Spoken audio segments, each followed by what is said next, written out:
Evergrande suspends trading on the stock exchange, and the developer, Evergrande, was ordered to demolish 39 illegal buildings because they didn't have the right permit. The 100 largest developers in China reported that their contracted sales were down 35% in December, and for the year as a whole, they fell for the first time, Sophia says, in at least 5 years. I don't think I've ever seen them fall in the last 20 years. Welcome back to Profit Protection, guys. Today we will examine the massive bubble growing overseas that threatens to collapse China's entire economy. If you're concerned about the real estate market here in the States and want to get an idea of how bad it could get ready to take some notes. China has set itself up for a nasty crash. Make sure to stick around until the end as well, because we'll be laying down some ground rules for preserving your wealth through an economic crash of our own. Cathie Woods is the leader of ARK Invest, a firm that prides itself on investing in innovating companies and technologies, capitalizing on growth. ARK has done quite well for itself with her at the head. On top of this, Cathie is incredibly well educated and has years of experience in finance. In past months, she has gone on record multiple times to warn of a collapse in the Chinese market. We've gathered some clips from her interviews and ARK updates to help you get a good read on the situation in the East. We'll dive a little deeper into each factor driving this collapse so you too can recognize red flags in the future. It will suffice to say that China isn't exactly experiencing the growth it was hoping for.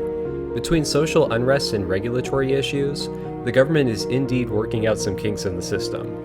Now a massive real estate bubble is looming in the country's future. Now, when China catches a cold, commodities usually catch pneumonia.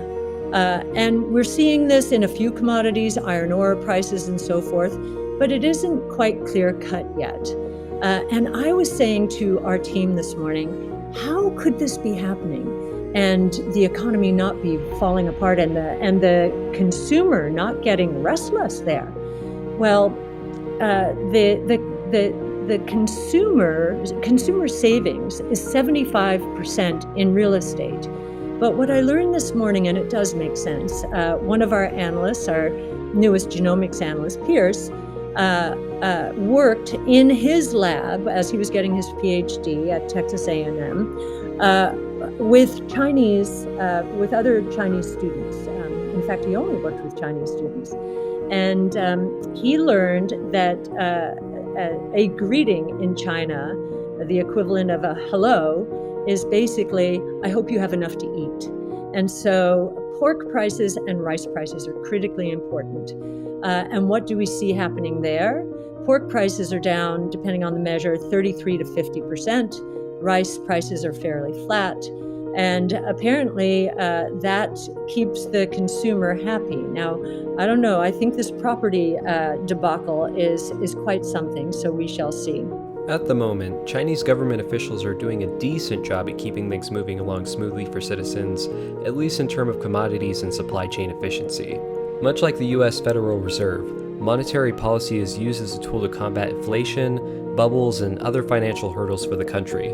Unfortunately, some issues, like the ticking time bomb that is their real estate bubble, simply has too much momentum to be stopped. We're going to talk more about how China got into this situation and what they're doing about it after this next interview clip. Does it stay this way, do you think, in China for a while?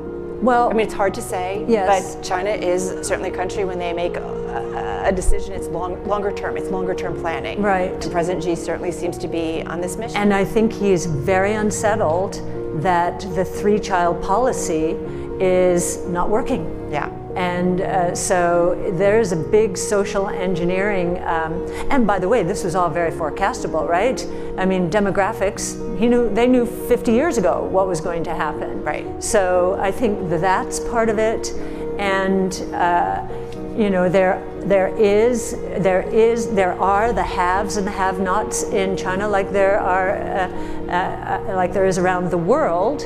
I think China's taking it more seriously because there's probably more social unrest than we now appreciate. What I don't understand is they're going after real estate, which is 75% of the consumer savings in China. Individuals in China. And if individual saving, if the prices are going down, which they have been, I think that could really hurt consumer confidence. I think it already is. And then last weekend, or the weekend before, the government, the national government, went after the regulators who had focused on the financial industry, as well as the financial institutions. And I'm just saying, wow, they're playing with fire. It's a moving, yeah. And talk about a cyclical risk out there. Think about that if we lose China. At the margin, China has been responsible for a tremendous amount of cyclical growth. Right, And exactly. commodity price inflation. You heard Cathie mention that real estate is 75% of individual savings in China. Because so many savings are tied up in real estate, the declining prices and the risk of a bubble are heightening fears.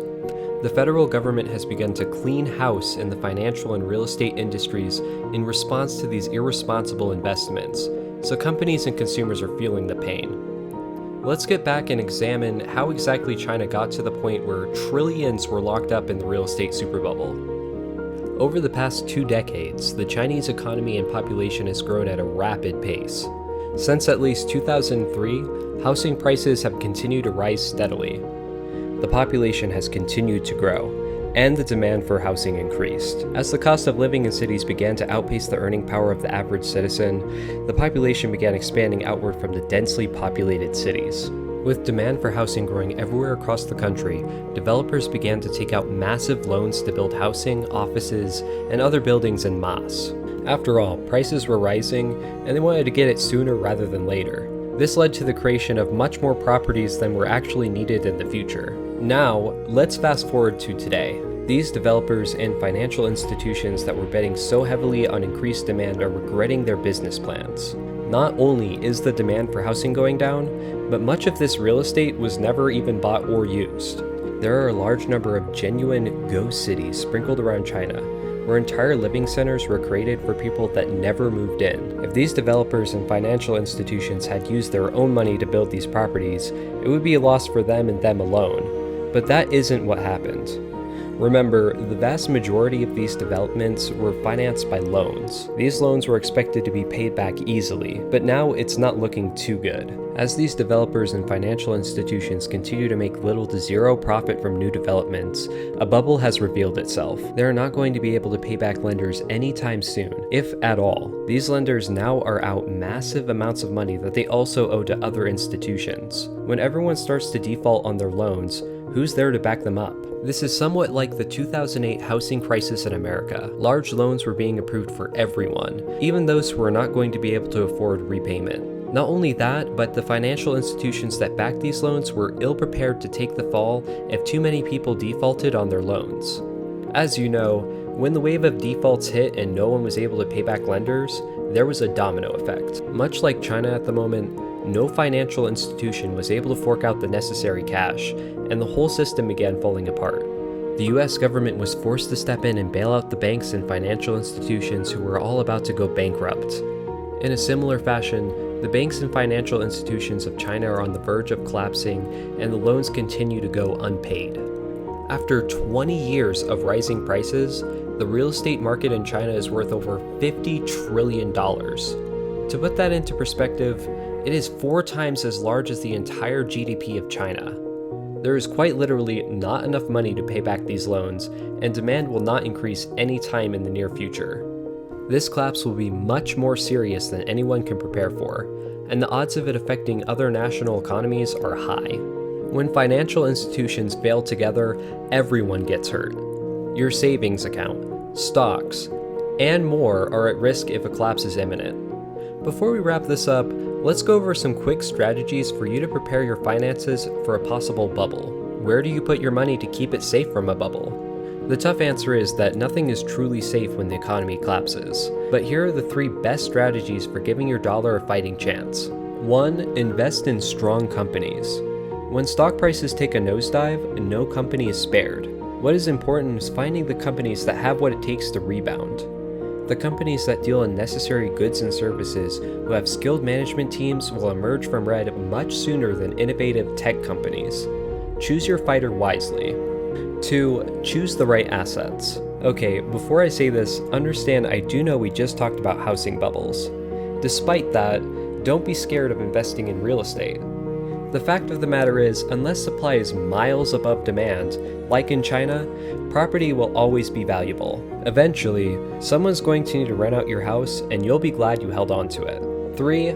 Ditch the dollar. Although savings accounts are easy to access and protected by your bank, your money will be lost alongside the bank if it goes under. Diversify your wealth by purchasing other valuable stores of wealth like gold, silver, or even cryptocurrencies. Using these tips will save you from feeling the full pain of a collapsing bubble, and help you come out the other side a little quicker than most. That being said, bubbles like real estate cause ripple effects across economies, and there is little anyone can do about them once it begins to pop. Keep your head on straight and invest rationally. We'll see you on the other side. If you want to learn more about a super bubble that is building right here in America, we recommend watching our recent video titled Jeremy Grantham, This Super Bubble Will Liquidate Us All. Leave us a like and subscribe to Profit Protection if you learned something today. We want to keep bringing you high quality content, and that's the easiest way to support us. Thank you. See you next time.